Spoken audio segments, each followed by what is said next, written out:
I am married to the beautiful Kirsty Resink, who is a Kiwi. We have two wonderful boys, mostly wonderful, ages 10 and 7. No, they're awesome.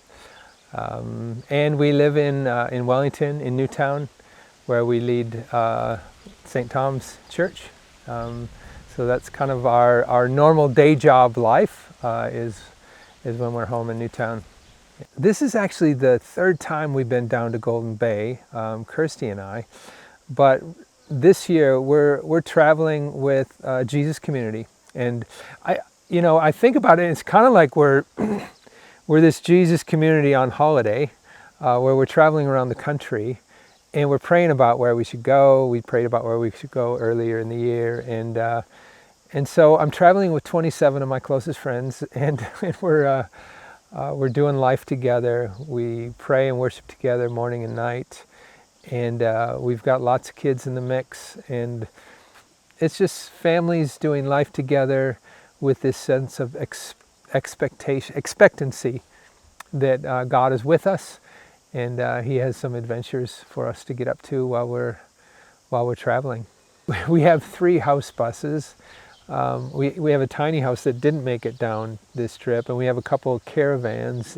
We almost always identify ourselves as just a traveling Jesus community. We're so blessed to have this amazing team that we're traveling with. Wheels on the Bus team, or St. Tom's on Wheels, and it's made up mostly of young couples. There's some, and we're doing life together. We're doing our parenting together. One of the ways that we make it sustainable for our families is that we do plan those things around bedtimes and nap times, and we want our kids to have fun. And so I expect years from now for my boys to look at these summers, however long we do them. I expect them to look back and have some really amazing memories. There's no place that we can't go when God is with us, and He is strong, and He calls us to go everywhere. And so we do that as families. And my boys are growing up seeing some stuff that we have to debrief at night, for sure. They're also growing up seeing the power of God in those places. They get to see people have kind of awakenings where they encounter God. They also get to see, like we were in a place and somebody just had some real strong emotions in that place, and I remember debriefing that with my boys, where they're asking how come that person was crying so much, what was going on, and being able to just talk about people's brokenness, and sometimes when people experience God, that there's a physical thing that happens.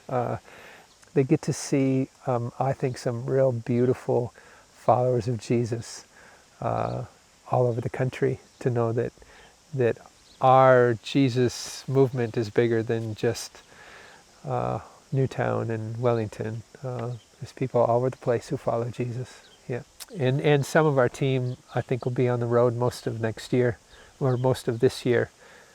So there's a core group of us going back to Newtown to help lead the church and to do life in Newtown. But there's some that'll just be on the road, being a Jesus community on the road the rest of the year. All these years, like, people think that I came from like a drug background or whatever because I'm in that scene. It's not my scene.